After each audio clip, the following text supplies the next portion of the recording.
අදත් ඔයගොල්ලන්ව සාදරයෙන් පිළිගන්නවා අපේ YouTube channel එකට. අද අපි කතා කරන්නේ migrants ලා විදියට confidence එක කොහොමද build up කරගන්නේ අපේ work place එකේදී සහ ඒකේ තියෙන වැදගත්කම ගැන. ඉතින් මම මේ point එක ගැන පොඩ්ඩ මගේ කලින් වීඩියෝ වලත් කතා කරා. අද අපි පොඩ්ඩක් මේකට focus කරලා වැඩිපුර කතා කරමු. අපි මෙහෙම ගමුකෝ. ඔයාට meeting එකක ඉද්දි ඔයාට මේ ඔයගොල්ලෝ කතා කරන topic එක ගැන වැඩේ ගැන හොඳ idea එකක් තියෙනවා. හැබැයි ඔයා තීරණය කරනවා නෑ මම මේක දැන් share කරගන්නේ නෑ. මම එක පස්සේ share කරගන්නවා. එහෙම නැත්නම් ඔයා ඒක ගොඩක් වෙලාවට one to one situation එකකදී එහෙම නැත්නම් යාළුවෙක් එක්ක විතරක් share කරගන්න. පස්සේ එයා ඒකට credit ගන්න situations එන්න පුළුවන්. හැබැයි ඔයා ඒක අර common platform එකේ share කරගන්න පොඩ්ඩක් මැලි වෙනවා. ඉතින් මේක ගැන තමයි අද අපි කතා කරන්නේ. මේකට හේතු කීපයක් තියෙනවා. ඉතින් මම දකින පළවෙනි දේ තමයි අපි පුරුදු වෙච්ච විදිය. ඉතින් ගොඩක් වෙලාවට කට්ටිය කියනවා මෙන්න මේ confidence එක කියන එක personality trait එකක් කියලා. හැබැයි මම ඒක හිතන්නේ ගොඩක් වෙලාවට ඒක cultural එකක් කියලා. එහෙම නැත්නම් අපි build up වෙච්ච culture එකත් එක්ක ආපු දෙයක් කියලා. ඉතින් උදාහරණයක් විදිහට අපේ culture එකේදී අපි පුරුදු වෙලා තියෙන seniors ලාට තැන දෙන්න. ඊට පස්සේ ඒගොල්ලෝ කතා කරාට පස්සේ අපිට තියෙන දෙයක් කියන්නේ එහෙම නැත්නම් ඒගොල්ලෝ වැරද්දයක් කිව්වොත් ඒක break නොකර ඉන්න, ඒකට challenge නොකර ඉන්න පුළුවන් තරම්. එහෙම challenge කරනවා නම් ගොඩක් වෙලාවට ඒක one to one වගේ situation එකේ කට්ටිය ඉන්න තැන නොකර ඉන්න. ඊට අමතරව අපි ගොඩක් වෙලාවට ඉගෙනගත්ත දෙයක් තමයි සයිලන්ස් කියන එක ගොඩක් ලවුඩ් කියලා අපි බොරුවට කෑ ගහනවට වඩා. ඉතින් මම මේ වීඩියෝ එකේදී ඔයගලන්ට කියන්නේ කෑ ගහන්න එහෙම නැත්නම් අයිතිවාසිකම් දිනා ගන්න රණ්ඩු කරන්න කියන එක නෙමෙයි. ඔයාව confidently කොහොමද portrait කරන්නේ එහෙම නැත්නම් ඔයාට confidence එකක් තියෙන ආත්ම විශ්වාසයක් තියෙන පුද්ගලයෙක් විදියට ඔයාව කොහොමද ඔයාගේ work place එකේදී පෙන්වන්නේ කියන එක ගැන. UK work place එකේදී confidence කියන්නේ මොකක්ද සහ ඒක migrant වලට අමාරු වෙන්නේ ඇයිද කියලා අපි බලමු. UK work place වලදී ඔයාට තිබ්බ කොච්චර හොඳ අයිඩියා එකක් වුණත් ඒක හොඳ අයිඩියා එකක් එහෙම නැත්නම් ඕගොල්ලෝ ඔයා කරන ප්‍රොජෙක්ට් එක ඔයා කරන වැඩේ ගැන අවබෝධයක් තියෙනවා කියලා වෙල ඔයාගේ මැනේජර් හරි ඔයාගේ ටීම් එක හරි තේරුම් ගන්නේ ඔයා ඒක එළියට දැම්මොත් එහෙම නැත්නම් ඒක ගැන කතා කරොත් විතරයි. ඔයා ඒක ගැන කතා නොකරන තාක්කල් ඔයාට ඔයා වැඩ කරන දේ ගැන අයිඩියා එකක් නැහැ. එහෙම නැත්නම් ඔයා නිකන් රූටින් ජොබ් එකක් විතරක් කරනවා කියපු දේ විතරක් කරන එක්කෙනෙක්. ඔයාට කරියර් ප්‍රෝග්‍රෙෂන් එක ගැන කිසි උවමනාවක් නැහැ. ඒ වගේ ෆීලිං එකක් තමයි ටීම් එකට යන්නේ. එහෙම නැත්නම් මැනේජර්ට යන්නේ. ඒක හන්දා ඔයා කතා කරන්න ඕනේ. එහෙම නැත්නම් ඔයාගේ අදහස් එළියට දාන්න පුළුවන් වෙන තරම තමයි ඔයාට විසිබිලිටි එක ලැබෙන්නේ. මේ විසිබිලිටි එක තමයි ඔයාගේ කරියර් ප්‍රෝග්‍රෙෂන් එක බලපාන්නේ UK වලදී. ඉතින් මම කලිනුත් කතා කරලා තියෙනවා මයිග්‍රන්ට්ස් වලට තියෙන ප්‍රධාන ගැටලුව තමයි භාෂාව. ඉතින් අපිට ගොඩක් වෙලාවට UK වලදී තියෙන ප්‍රශ්නේ තමයි අපි ඉස්සල්ලාම ඒගොල්ලෝ කියන දේ එහෙම නැත්නම් ඒගොල්ලෝ අපිත් එක්ක කතා කරන දේ අපි ඉංග්‍රීසියෙන් සිංහලට ට්‍රාන්ස්ලේට් කරගන්න ඕනේ. ඊට පස්සේ ඒක ආයෙත් සිංහලෙන් ප්‍රොසෙස් කරලා ඉංග්‍රීසි වලට ට්‍රාන්ස්ලේට් කරලා තමයි කමියුනිකේට් කරන්නේ. ඉතින් මෙහෙම කරද්දී අපිට වෙන්න පුළුවන් වැරදි කීපයක් තියෙනවා. ඉතින් එකක් තමයි අපිට මෙන්න මේ ට්‍රාන්ස්ලේට් කරන්න මේ ප්‍රොසෙස් එකට ගත වෙන කාල සීමාව. ඊළඟට ඒ කාලයත් එක්ක සහ අපි හදිස්සි වෙලා පැනික් වෙලා ඉවරලා අපි වචන වෙනස් විදිහට උච්චාරණය කරනවා වෙනස් විදිහට එළියට දානවා එහෙම නැත්නම් අඩුවෙන් කියනවා. ඉතින් සමහරවිට අපි අදහස් කරපු දේ නෙමෙයි එළියට යන්නේ. ඊට අමතරව UK කල්චර් එකේ තියෙන certain way of communicating කියලා. කියන්නේ එක්තරා විදිහකට කමියුනිකේට් කරන්නේ. දැන් අපි හැම එකටම please thank you නොකියුවට UK වල work culture එකේදී හැම එකටම වගේ please thank you කියන එක පාවිච්චි වෙනවා. ඉතින් අපි ගොඩක් වෙලාට ඒක අපේ භාෂාවේ පුරුදුලා තියෙන ටෝන් එකෙන් ටෝන් ඔෆ් වොයිස් එකෙන් කියන්න. ඉතින් ඒක UK වල එහෙම නැහැ. එතකොට ගොඩක් වෙලාට අපිව පෝර්ට්‍රේට් කරන අපි රූඩ් විදියට, ක්වොලිටීස් නැති අය විදියට, තෑන්ක් කරන්න දන්නේ නැති කෙනෙක් විදියට. ඉතින් මේ වගේ දේවලුත් පොඩ්ඩක් අපි ඔළුවට තියාගන්න ඕනේ. ඔළුවට ගන්න ඕනේ.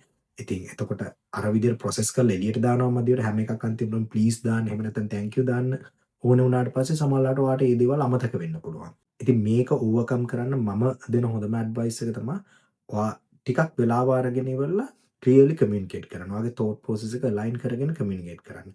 හොඳම දේ තමයි වෙලාව ගන්න. හොඳ deep breath එකක් ගන්න. ඊට පස්සේ ඒ වෙලාව ඇති ඔයාට process කරගන්න ඇතුලේ. ඊට පස්සේ හිමීට ඒක එළියට දාන්න. කලබල වෙන්න එපා. ඒගොල්ලෝ කොච්චර කලබල වුණත් ඔයා කමියුනිකේට් කරද්දී කලබල වෙන්න එපා. ඔයා confidently කියන්න ඕන දේ හරියට කියන්න. ඒකට ඕනේ වචන ටික එකතු කරගන්න හරියට. අනිත් එක තමයි මයිග්‍රන්ට්ස්ලා විදියට අපිට තියෙන අනිත් ගැටලුව තමයි අපිව කොයි විදියට ජජ් කරයිද කියලා. ඒ කියන්නේ අපේ ඇක්සන්ට් එක අනුව අපි ග්‍රැමටිකලි අපි මේ කියන දේ කොච්චර දුරට හරිද වැරදිද කියන එක මත එහෙම නැත්නම් අපේ අතින් වැරද්දක් කියවෙයිද අන්න ඒ වගේ පොයින්ට්ස් මත. ඉතින් ඇත්තටම මේක වෙන්න පුළුවන් දෙයක්. මුල් අවස්ථාවේදී වෙන්න පුළුවන් දෙයක් සහ කාලයක් යනකම්ම අපිට වෙන්න පුළුවන් වැරද්දක්. හැබැයි එහෙම කියලා ඉවරලා ඔයාව සයිලන්ට් වෙලා පැත්තකට වුණොත් එහෙම නැත්නම් මම අර මුල් වීඩියෝ වල කතා කරා වගේ සයිලන්ට් ප්‍රොෆෙෂනල් කෙනෙක් වෙලා සද්ද නැතුව වැඩේ කරගෙන යන්න ගියොත් මේක ඔයාට ගොඩක් බලපානවා. පළවෙනි එක තමයි ඔයාව පෝර්ට්‍රේට් වෙන්නේ ඔයාට සෙල්ෆ් කොන්ෆිඩන්ස් එකක් නැති, කම්පිටන්සි එකක් නැති එක්කෙනෙක් විදියට. ඊළඟ හේතුව තමයි ඔයාට ගොඩක් වෙලාවට කරියර් එකේ ප්‍රෝග්‍රෙෂන් එකක් ගන්න, කරියර් එකේ ඉස්සරහට යන්න මේ ගොඩක් බලපානවා. අනිත් එක UK වර්ක් කල්චර් එකේදී කොන්ෆිඩන්ස් ඉක්වල් කම්පිටන්ස්. මේක කොහෙවත් ලියලා තියෙන රූල් එකක් නෙමෙයි, මේක හිඩන් රූල් එකක්.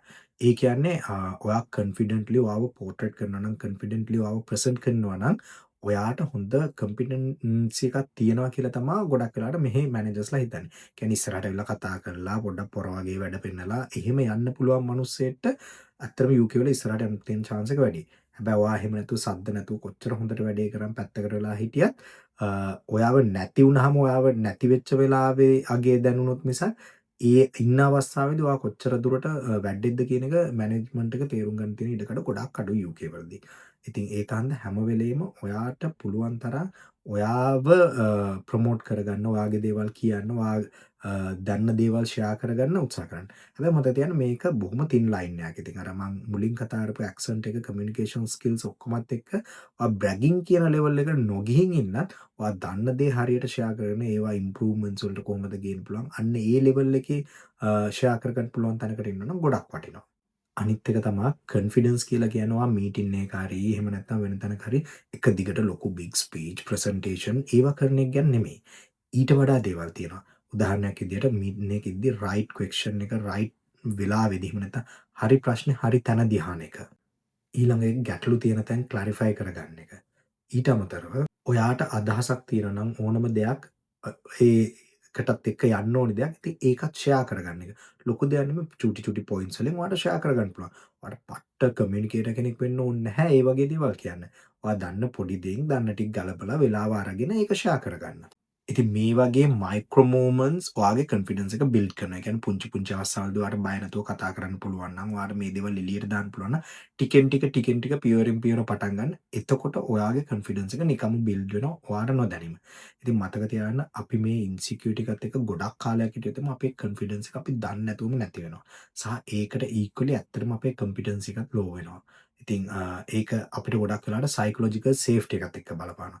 ඒ කියන්නේ අපි සයිකොලොජිකලි සේෆ් නැත්තම් අපිව අපි විදිහට එළියට එන්නේ. එහෙම නැත්නම් අපි ඇත්තටම කවුද කියන එක පෙන්වන්න අපිට ඕනි විදිහට ඉන්න. එතකොට අපේ කොන්ෆිඩන්ස් එක නිකම්ම ලෝ වෙනවා. ඉතින් ගොඩාක් මයිග්‍රන්ට්ස්ලාට තියෙන ප්‍රශ්නයක් තමයි අපිව ජජ් කරනවා. එහෙම නැත්නම් මේගොල්ලෝ අපි කරන හැමදේම දිහා බලා ඉන්නවා කියලා. ඉතින් ඒක 100%ක් බොරුත් නෙමෙයි. ඒක වෙනත් වෙලාවල් තියෙනවා. මම ඕන තරම් දැකලා තියෙනවා. මටත් ඒක වෙලා තියෙනවා. හැබැයි ඒක අපි ඔලුවට අරගෙන ඒක ප්‍රෙෂර් කරගෙන අපි ඉන්න ගියොත් අපිට කවදාවත් කරියර් එකේ ඉස්සරහට යන්නත් බෑ. අපිට කොන්ෆිඩන්ට්ලි අපේ වැඩේ කරන්නත් බෑ. අර මං කලින් කිව්වා වගේ නිකම් අපේ කොම්පිටන්සි එකත් ලෝ වෙනවා. ඒකන්ද ඒ වගේ දේවල් වෙන්න ඇරලා ඔයාගේ ගමන යන්න. ඔයාගේ ගමනේදී ඔයාට වෙන්න ඕන දේවල් ටික කරන්න, ඔයා කරන දේවල් ටික ඒ විදිහට කරන්න. ඒවට කිසි ඉම්පැක්ට් එකක් කරගන්න එපා. ඉතින් ඒගොල්ලන්ට ජජ් කරන්න අරින්න, ඒගොල්ලන්ට හිතන්න අරින්න, ඒගොල්ලන්ට බලන්න අරින්න. මොකද ඔයාට තව කෙනෙක්ව කන්ට්‍රෝල් කරන්න බෑනේ. හැබැයි ඔයාට පුළුවන් ඔයාගේ ඇක්ෂන්ස් කන්ට්‍රෝල් කරගන්න. ඔයා කරන දේ හරියට කරගෙන ඔයාගේ පාත් එකේ ඔයාගේ ගමන ගියාම ඒ සිටුේෂන් එක මග යනවා. එතකොට නිකම්ම ඔයාගේ සයිකොලොජිකල් සේෆ්ටි එකත් හැදෙනවා.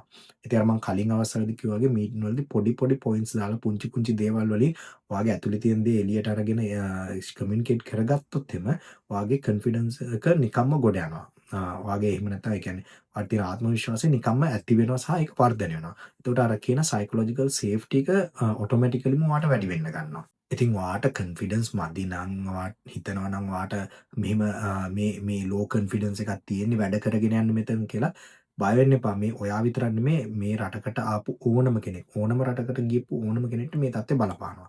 ඉතින් ඔයා අලුතෙන් රටකට ඇවිල්ලා තියෙන අලුත් සිස්ටම් එකක්, අලුත් ප්‍රොසෙසස් ටිකක්, අලුතෙන්ම ජීවිතයක් පටන් ගන්න තැනක. ඉතින් මෙතනදී මේ දේවල් වෙන්න පුළුවන්. මේක නොවෙනවා කියනව නෙමෙයි. හැබැයි ඉතින් ඔයා කොච්චර ඉක්මනට මේකෙන් එළියට ඇවිල්ලා පුංචි දේවල් කරලා මේකෙන් එළියට ඇවිල්ලා ඔයාගේ කොන්ෆිඩන්ස් එක හදාගෙන ඔයාගේ හැකියාව ලෝකෙට පෙන්නලා ඔයාගේ ටැලන්ට් එක පෙන්වන්න ගත්තට පස්සේ තමයි ඔයාලා නිකම්ම මේ සිටුේෂන් එකෙන් එළියට එන්න පුළුවන් වෙන්නේ. මම මේ කතා කරන්නේ UK වල අවුරුදු 3මාරක් 4ක් විතර තිස්සේ මගේ අත්දැකීම් සහ මම වැඩ කරපු ආයතනවල මම දැකපු දේවල් එක. ඉතින් මේක සමහරට ඔයාගේ සිටුේෂන් එකට 100% ගැලපෙන්නේ නැති වෙන්න පුළුවන්. හැබැයි මේක බොහෝ අවස්ථාවලදී මම ඔබ්සර්ව් කළා, මම දැකලා, මම තේරුම් ගත්ත දේ තමයි ඔයගොල්ලොත් එක්ක මේ ෂෙයා කරගන්නේ. ඉතින් ඕගොල්ලෝ හිතනවා නම් මේ පොයින්ට්ස් තවදුරටත් ඕගොල්ලන්ට වැදගත් වෙයි, ඕගොල්ලන් කැරියර් එකේ ප්‍රෝග්‍රස් වෙන්න කියලා අපිවත් ලයික් කරලා සබ්ස්ක්‍රයිබ් කරලා තියාගන්න. ඊට අමතරව ඕගොල්ලෝ හිතනවා නම් වෙන මොනවා හරි ස්පෙસિෆික් පොයින්ට්ස් තියෙනවා මම ඕගොල්ලොත් එක්ක කතා කරන්න ඕන, ඕගොල්ලන්ගේ UK work culture එක ගැන කොහොමද ඇඩැප්ට් වෙන්නේ, ඒ වගේ දේවල් ගැන ඒකත් කමෙන්ට් කරලා යන්න. එහෙම නැත්නම් මෙසේජ් එකක් දාන්න අපිට. එතකොට මම ඒක ගැනත් කතා කරන්නම් ඉස්සරහට. බොහොම ස්තුතියි අදත් අපිත් එක්ක එකතු වුණාට.